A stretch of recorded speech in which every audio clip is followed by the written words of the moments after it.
Hey, good afternoon. I hope you're doing great. Well, it's afternoon in my world. That's San Dimas, California. It's where I hang out. And right now, I'm in the ARC studio. This is where I hang out and do the work of helping lives become better through an ARC path understanding. And really, it's about the work of building a step and a process of progress to move things forward so that people recognize that the way you approach life matters. And so today, we're going to approach the concept of communication. And we're going to demonstrate that through some simple character commitments, through some team building, through some understanding of community, we can find a mindset that really works for communication. And a lot of people are just struggling to communicate. Emotion gets in the way, frustration comes up, drama drags us down, things get in the way, and all of the things that we want to try to communicate, we walk away from a conversation going, I don't think I did very well. In fact, I know that I didn't do very well because I don't feel very good. Well, we are going to address those concepts today and bring us to the heart of communication on the ARC path. And when we're talking about communication, we're aware of the fact that we are communicative beings. And when I say that, what I mean is everything communicates. The tone of your voice communicates. The words you choose communicates. Your nonverbals, your verbals, the expressions in your face, all of it communicates. What you're wearing communicates. If you show up on time or if you show up late, communicates. Everything communicates. And so as we tackle this concept, what we recognize is that everything matters or nothing matters. Well, I'm going to fall on the side of the equation that says I really think everything matters, and it's why we've brought to you the ARC path that says there is a lifestyle path of better choices. And it's not about a quick fix. It's not about solving all the problems of the world. It's just about choosing better every day. Just a little bit better. Try one thing better, half a thing better. Just move in a new direction. Just smile versus frowning. All of that is going to communicate. And today, what we're going to look at is three character commitments that are going to bring you along the journey of communication. Because through communication, we build relationships. And so there's one that seems like, well, this is obvious, honest expression. Honest expression is going to be a concept in communication is, do you really express or are you finding yourself repressing what's going on inside? And alignment is going to draw that to the surface. The second one is going to be understanding this concept that it's maybe a little bit deeper, but it's forgiving relationships and recognizing that, you know what, we're not perfect. And in communication, we can give that grace. We can allow that space that when somebody says the wrong thing, when somebody communicates something that doesn't go well, we can forgive that. And we're going to address how do we do forgiveness in relationships. And the third character commitment we're going to address today is joyful optimism. And it's about recognizing that there's power and there's energy in you. And what you bring to the world is going to really change the way people see things, hear things, experience things. And so today I'm live with three individuals that I spend quite a bit of time with. They're my work friends and family, colleagues in both health and wellness and going after the ARC path. And so these three individuals all have a background in communication. They put up with me all the time, and we practice being better communicators together. So I'm hoping they're all ready. They're queued up and they're live. Here they come right now. We've got Bernard Bashura, Natalia Bashura, and we've got Marina Macias. So we've got family dynamics. We've got friend dynamics. We've got all sorts of things coming together. So welcome, my three friends and co-working family members. How are you today?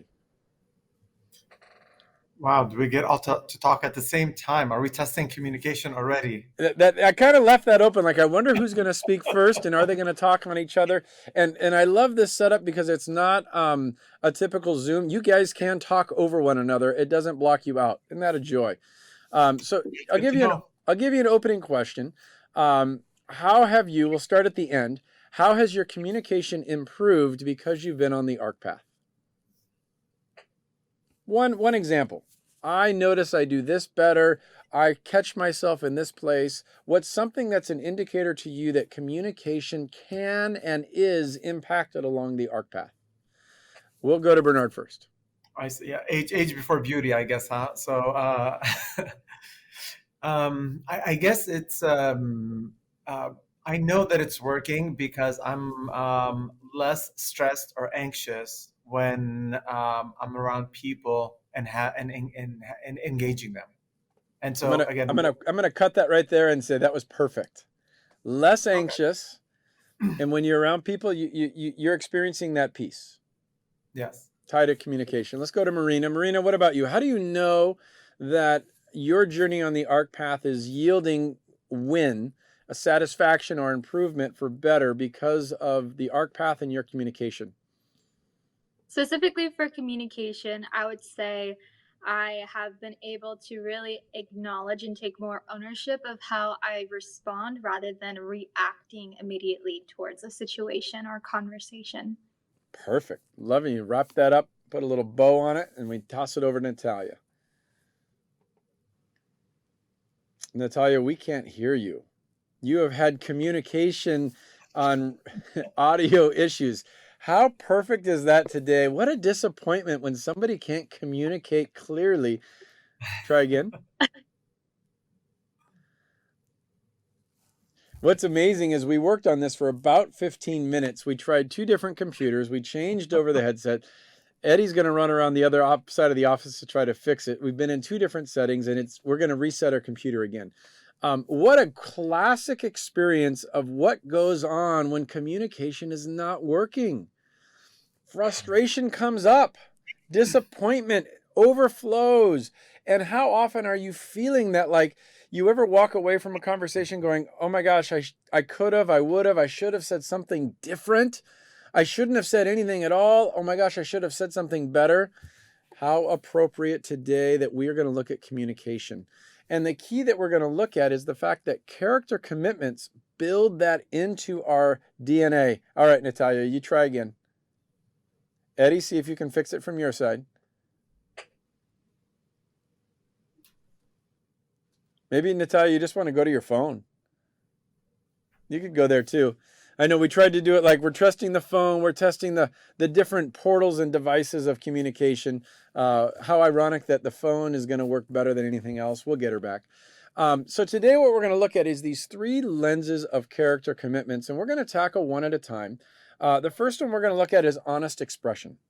And at the first level, this may seem fundamental, like honest expression. Oh yeah, but I want to invite you to recognize that your relationships are either expanding or contracting all the time. Okay, you're either building new networks and new connections and new relationships, or you're seeing a reduction in the number of people you're communicating with. And I believe that honest expression is a key indicator to the expansion of new relationships, solid relationships that are going to last. So as we look at this, I'm going to pose it in a different concept of looking at it. Do you communicate more like you play chess, or do you communicate more like you play checkers?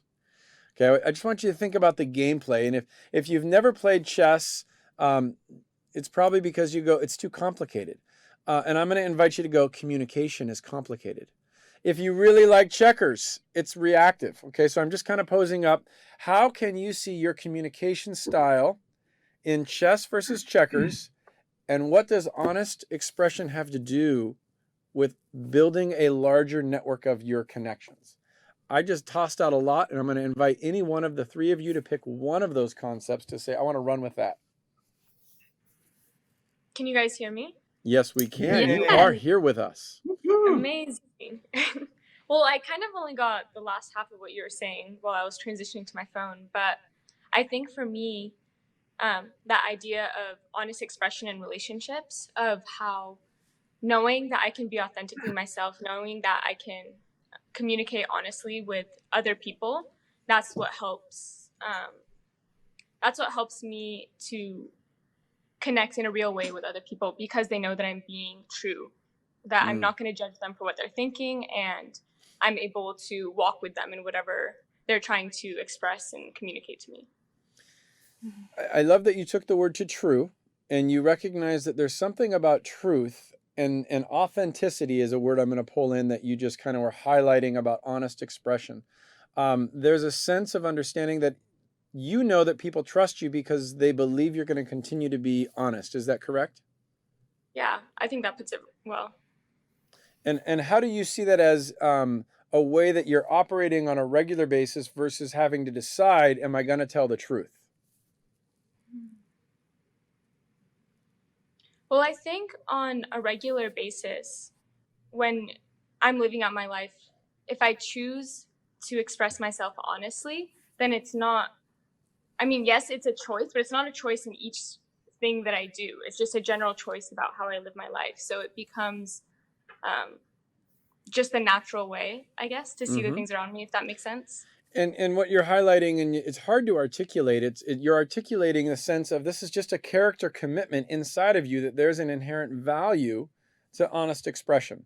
And as that comes out, it builds trust with other people, which then expands how you live your life in the game that you're playing. Bernard or Marina, do you want to add anything to that, give anything back, or take it in a new direction? Um, I'll take it if Marina wants to.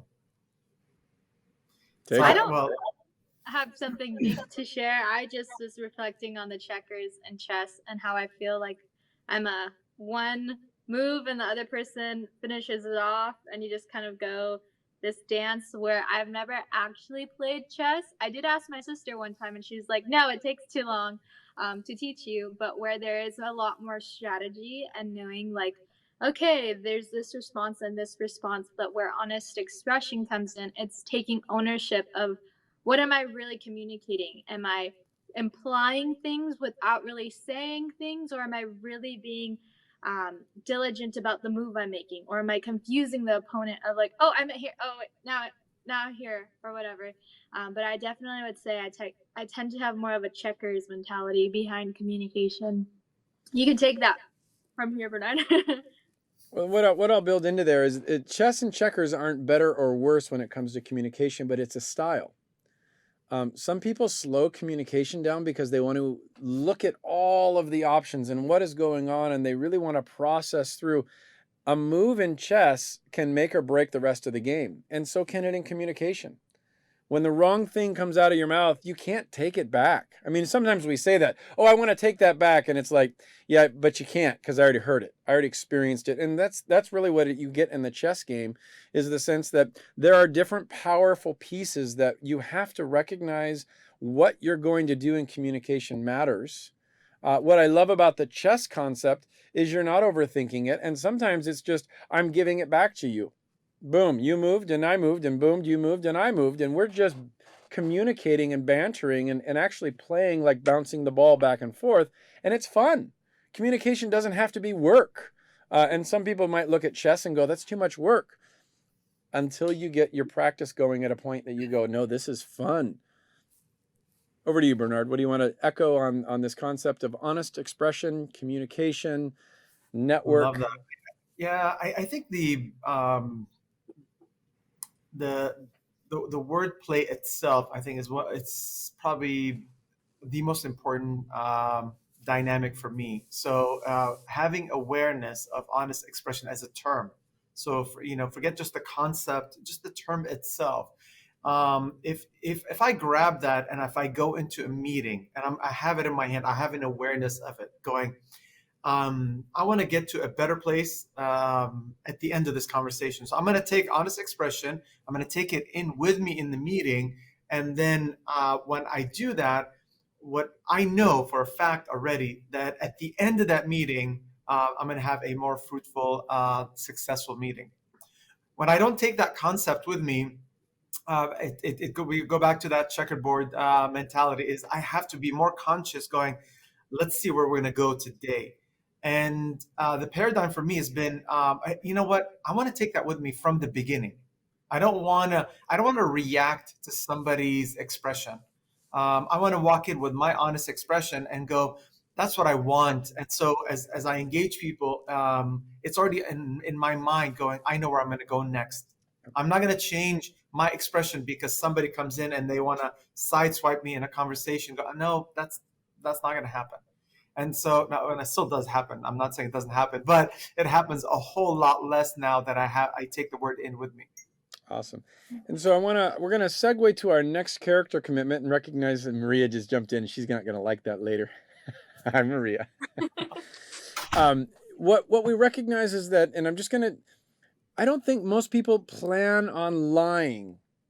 Most people don't go into a conversation and go, I'm going to lie about 5 times in this conversation. There are evil people in the world. However, most people are not having alignment in their thoughts and their feelings and their actions, so they find themselves getting caught. Oh my gosh, I said that, but I really wanted to say this, and I meant to do that, but I was feeling this, and so that feeling hijacked my thinking, and this came out, and now I'm stuck. And so, as we talk about honest expression, I want to invite you to recognize that it is a choice. It's a choice to build like a muscle, and it takes work to have alignment of your thoughts, your feelings, and your actions to bring these things into the sense that they're working for you rather than working against you. And so, instead of this is just my experience of people. They're not going after being a liar. What they actually end up doing is trying to manipulate a situation so they don't get caught. Because they realize, oh my gosh, I said this, I didn't mean that. So then they try to, and the big word here is they try to control the outcome. And so they're working to prevent anybody from seeing their misalignment. And if they can prevent you from seeing their misalignment, then they don't show up as a liar. But because they didn't want you to know that they lied, they're going to manipulate what you're going to see. They're going to control what's going to happen next. And these are what we call below the line expressions and why we need to engage in healing. Because when we build in the pattern of manipulation and control, our relationships are breaking down. Because nobody likes to be manipulated or controlled. Nobody. Not a one. And so as we work on communication, we might think the other person is the problem, but really it's going to build in us. We're going to get to character commitment number 2, forgiving relationships. Take a deep breath on that. Here's how we know if there are relationships in your life that you need to lean into forgiveness. You want to avoid them. If you saw them in a grocery store, you'd go to a different aisle, you'd walk away. When you see their name on the caller ID, you let it go to voicemail. When you have this twinging, when the hair on the neck stands up, there's something in that relationship that is broken, that is hurting, that is off, that is foul. And I'm not saying you need to go fix it, but it recognizes that there's a poison inside of you. And that poison is getting elevated and activated. And so we go, how can I get that poison outside of me? It's forgiving relationships. And the number one relationships that we need forgiveness is ourselves. We need to forgive ourselves for feeling that way and then just embrace the feeling. So let's take it back to the group, talk about forgiving relationships and communication, and go, how does the AHRK path invite you into forgiving relationships? And what does communication have to do with this? Anybody want to jump? Well, you just made it personal and intimate, which is complicated. And Welcome so, to communication on the AHRK path. it's funny. It's imagine what I just said. Honest expression is not as personal or intimate as forgiving relationships. True. And I mean, Bernardo, I'll pause you on that and go, you're recognizing that as we're building this process, we started at honest expression because it's at a fundamental action level. It can be something we see on the outside. We're moving a little bit more. We're working on our mind here, and we're getting into this emotional connection of forgiving relationships. Thanks for highlighting that. well, I don't know. I don't know if I'm going to thank you for bringing it up, but I'm going to engage it anyways. It's interesting because most relationships that we have are unforgiving, so it's just and you only really have that awareness is when you get on the ARC path and you recognize that I have different relationships in my life. Some are contentious, some are more contentious than those. And again, just that awareness of I need to, in order for me to stay on the ARC path, this expression of forgiveness has to come from me. And whereas outside of the ARC path, we're waiting for that forgiveness to come from the outside, going, they need to apologize. They need to come to me for forgiveness. And yet the ARC path is a completely different paradigm. For you to live in community with others, that forgiveness has to initiate and start from you. So you're the front line Yeah. of this concept, and that's been one of the hardest things, but one of the most I don't know what the right word is, the freeing things that I've received from living that out. I'm going to try to summarize it and give it back to you. As it's easy to get caught up in forgiving relationships being about the people who did something wrong, but what you're drawing to the focus here in the ARC path is it's really about building a better relationship with yourself. Right. And as you have that forgiveness, as you forgive yourself and you move in that posture of forgiveness, then you can move out and be in healthier relationships with others, because you're continuously forgiving yourself and them for any offenses. And anybody that doesn't think like me is offensive. And I love that you brought that, and I'm going to step on somebody's toes with this. Hopefully not the three of you, because you're at least far enough away that you can't get me, but somebody might not like it. As we embrace ourselves and forgive ourselves, we're pulling off the labels of what other people put on us and recognizing that it's okay to be you. And forgive yourself for trying to be what somebody else wanted you to be. Sometimes that comes from our parents. Our parents said, you're this type of person. You always did this. You were always that way with your siblings. Sometimes we get it as we are maturing and we go through and we get in a friend group circle and I'm this type of person. My friends always told me I was the funny one, or I was a this, and it was a role that we got put in. And sometimes it's not till we get a little older, or we go into personality assessments and we go, I'm a this, or I'm a that. And we put a label as if it defines us. And I just want to invite us to forgive ourselves for thinking there's a label that defines us. Now you go out and you go, I can be free. That's the forgiveness we're talking about. Freedom.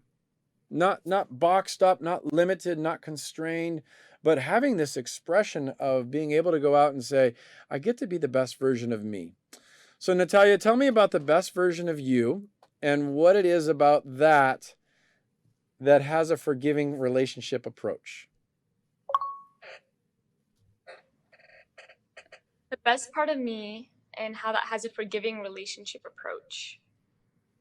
Well, I think just to kind of comment too on what you're saying, Casey, I think the biggest part about communication and forgiving relationships is getting out of my own head. I think it can be so easy to, comment on those labels that you say that we put on ourselves or others have put on us, that we start seeing the world through those labels. And at least for me, like I look at other people and I start to think about, oh, this is my perception of their reality. This is what's true.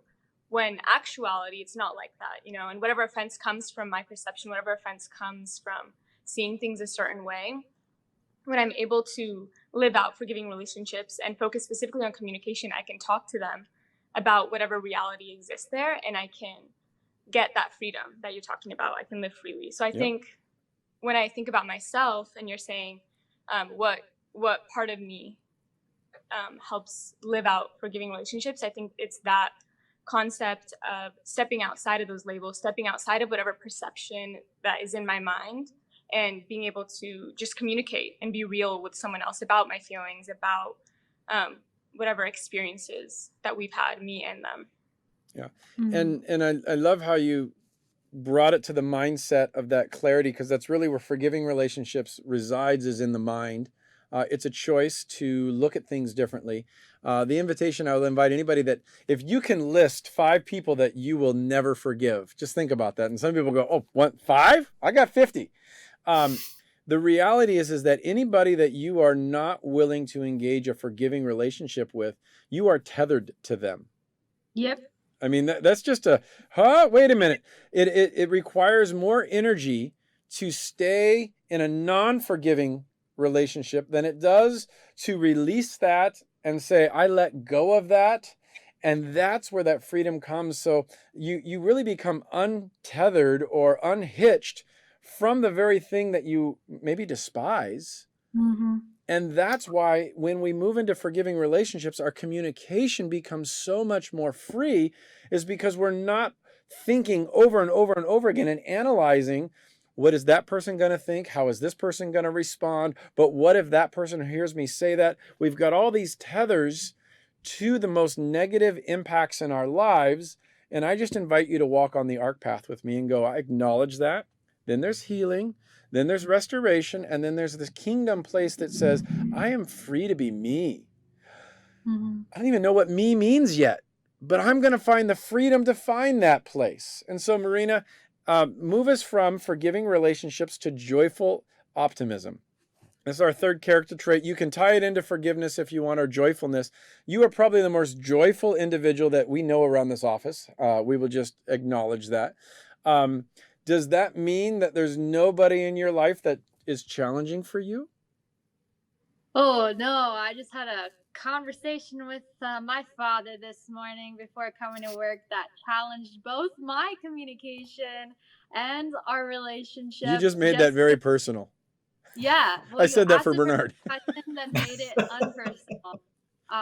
I'm a very personal person, so just being able to even see how, from a communication standpoint, we can assume things just by people's tones, or assuming they were speaking in a certain tone, and then start to hold up some bitterness or resentment because of what we assumed that they said. And so there was this sense of release that came even when my dad was like, "Hey, I'm really sorry. I apologize. Even if I made you feel that way, I didn't mean to do it." And he asked for forgiveness of something he didn't do, but just how it made me feel. And so, even being able to acknowledge the power of not just other people granting forgiveness, but for even my willingness to receive it, because we have to accept it too when it's given.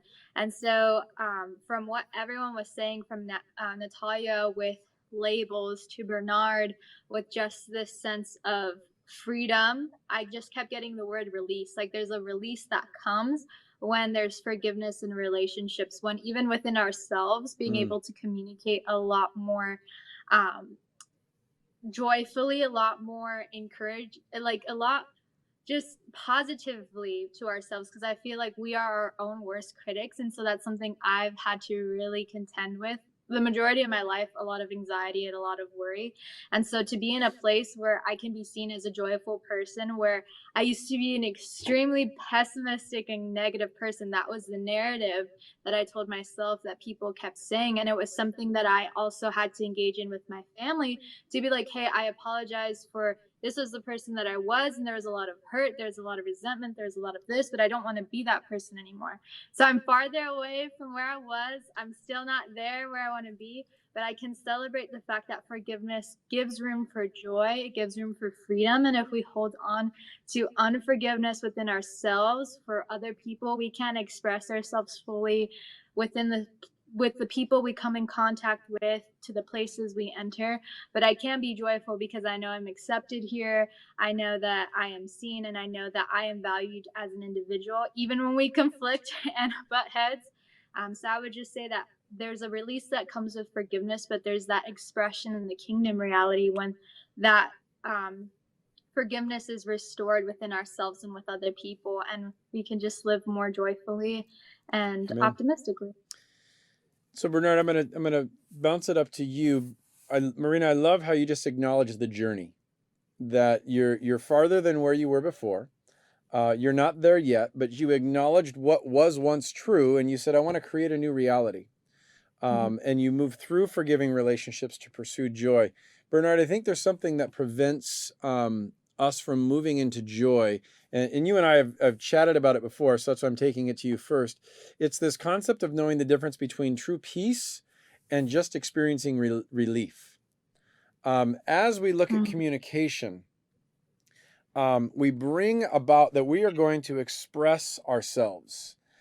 And some people are at peace with who they are and what they're sharing, and other people are just looking to vent or give relief to their frustration. Any insight you want to bring to that concept that kind of lives between this forgiving relationships and joyful optimism? Yeah, thank you for that. I just want to highlight that it's joyful optimism is something that the viewers need to pursue to understand in themselves, because many people when we focus in on ourselves. We become more self-absorbed with our own reality and looking after our own contentment and joy. And then it goes sideways at some point. Joyful optimism is joy with purpose. And this is kind of when we pursue that joy with purpose and the purpose is to better our lives, our communities, our families. That's that joyful optimism. And then when we apply that as a concept, we find peace. When we don't find that, we seek it. It doesn't end in peace, and then we seek relief in that concept. Going, what's the purpose of this joy? Oh, it's here. The purpose is to fulfill all of my needs and my desires, irrespective of, and that's where it goes sideways in this concept of there is no peace in that because, well, I just got a whole bunch of this. Guess what I want next? A whole lot more now. It's owed to me. It's due to me, and there's no peace in that. And so joyful optimism going, hey, I'm going to go out and I want to take this joyful reality that I'm encountering out with purpose to impact my community. And that's where we find that peace element that we talk about all the time. Mm. And so there can be a short term and a long term, and what you're inviting us into is to pursue the joyful optimism as a way of life. Is that? It's a way of life, but it's something that we need to be conscious of until we live it out subconsciously. So so again, write it on your hand, tie it to your clothes, whatever it is. But it's that joy with purpose, and that purpose cannot just be to fulfill all of my dreams, my desires, my wants.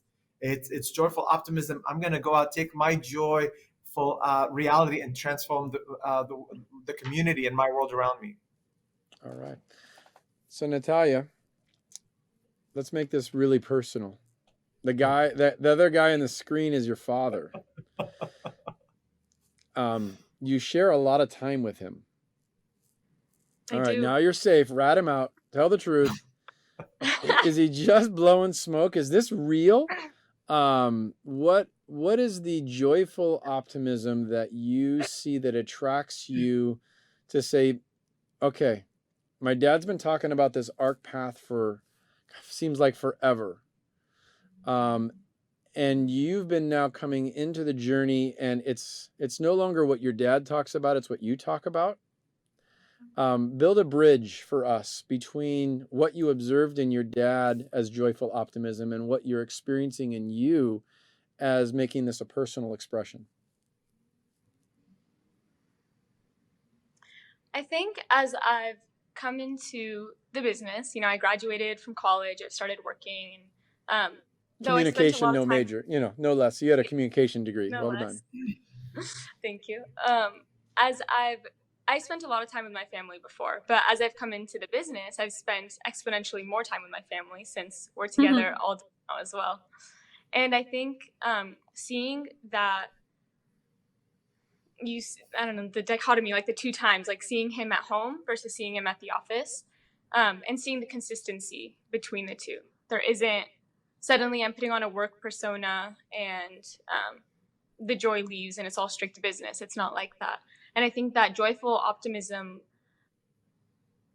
what I observe is that we all work hard, but my dad works pretty hard. He works at home, he works here, he works all the time, but he does it not in a way that he isolates and is on his own pushing through. It's a community lifestyle. It's a community lifestyle that's filled with joy, that's filled with, he's actually enjoying what he's doing. He's enjoying his time with us. He's enjoying his time with his community. And I think living out that joyfully optimistic reality every day, observing that, and then knowing that as I start my own work journey, I want that.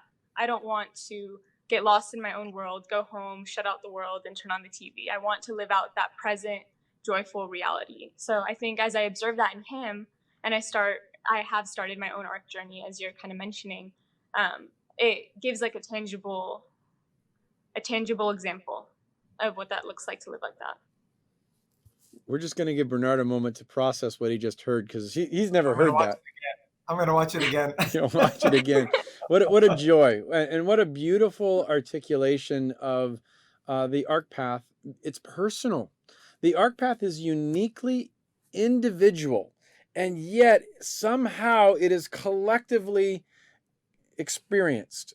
And so we each come to the table and go, wow, I want to move into awareness out of the place of assumption. And Marina, you highlighted that so beautifully around communication, that when we live into assumptions, we're not moving above the line and we're missing the relationships that are so valuable to us.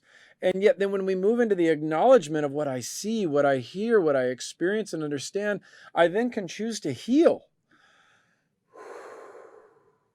And if you heard that in Natalia, she said, I want this. And now she's into the restoration path going, I'm going to build it. I'm going to choose it, but I have to choose to build it for me so that I can express freely who I am. You really can't just jump into a character commitment of joyful optimism and go, well, I don't want honest expression and I don't care about forgiving relationship. I just want the one. All of the characteristics, the character commitments, they are interwoven, but these three lay a foundational truth to your communication skills. Are you at peace with yourself? Are you willing to go deep and intimate with other people? Are you willing to be seen, heard, and understood? And are you willing to sit with people to slow the game down to see, hear, and understand them? If so, you're willing to get into tough conversations and really wrestle with them because you go, wow, this is important. And along the arc path, when you make a mistake, you just reset that. I said the wrong thing here. Can I restart? Can I go at this again? You forgive me? I really want to restore the joy of our relationship and move into something great. So I invite you today, if this seems like a pipe dream, an idealistic, utopian concept, we're just four real people. We actually all work in the same office on 4 or 5 different businesses, but we come together around the arc path to say it's the one thing that we all touch all the time because it unites us. We do the same thing in our families. My family's not on the Zoom today, but we've got Marina talking about her family. Bernard and Natalia are family themselves. And yet we live as family because we connect with each other. We see the beauty and the benefit of one another, blessing one another with giving back communication. This is what I'm hearing. This is what I'm seeing. So I'm going to give you each one, kind of wrap it up, take it home. What's your invitation? Why do you believe somebody's out there and this understanding of the arc path with communication is what they need today? We started this live by you saying, how has it impacted you? Let's close this live by you giving a declaration or almost a promise to say, this is how I believe it could help somebody else. What have you seen? What have you heard? And what do you want to declare and announce? Anybody ready to go? I'll go. I think the invitation is that if you want better, then you need to start. And it doesn't matter where that place is that you want better. Do you want better communication with your parents, your spouse, your children, your customers, your vendors? It doesn't matter. If you want better, you have to start, and then there has to be a line of where you're starting, and then move forward. And the arc path allows you to recognize if you're moving forward or not. And there's nothing really like it that brings that awareness, and it's not complex. And so my invitation is, if you want something better, then come. And you go, what do I have to do? Where do I have to sign up? Just come and be in community with us, and then see the difference and go, oh, wait a minute, there is something here. And then you'll get it one piece at a time. You can get 5 pieces at a time. It's up to you. But it begins with wanting better. All right, which one of you ladies is going to say that shorter? Well, to jump. You can go, Natalia. Jump, Natalia. To jump off that, then also just that idea that it's a choice. And that's what's exciting. And what I love about the arc path is that there are choices and you can choose to live better. Like he's saying, you can choose to want better. You can choose to not be stuck. Absolutely. Absolutely. Yeah. If And anybody I would feels stuck, the ARC path is the path that will deliver them from their stuckness into a place of freedom and choice. Awesome. Marina. Yeah, I would just say off of that, where you, Casey, just describe the arc path as navigating change by choice. And I would say, don't be afraid to disrupt the system of maybe toxic environments, whether that's work, whether that's family. Well, sometimes you can't really get away from family, but knowing that there can be something different by choosing differently. You're not going Mm-hmm. to get anything different. You're not going to experience anything different if you don't change. So the arc path really helps you navigate change by choice, but towards the outcome you want to see and in community. That's what I love about it. Absolutely. Well, thank you each to come on the Insight Line today. We call it the Insight Line because we're just giving you some insight on what life looks like above the line. Along the arc path, we're learning to live above the line. We're choosing to be there more of the time, and we're not afraid of below the line. If you don't know what these concepts mean, above the line, below the line, go to our app called Circles Now. Circles Now is there for you. You can download it and access resources, videos, courses. Reach out to us, connect with us. There's a phone number on the screen. Give us a text message, call us. We'd love to connect with you and help you walk along the arc path. We do it together. We gather weekly for Zooms just like this, or engagements where we can connect. So we have so many things coming your way. Why don't you come our way? I would love to see you engage the arc path. You can go to the website, ahrkpath.com. Join us for team building, the upcoming workshops, and things that are coming your way. Today was an opportunity for us to do a little bit of a deeper dive into communication.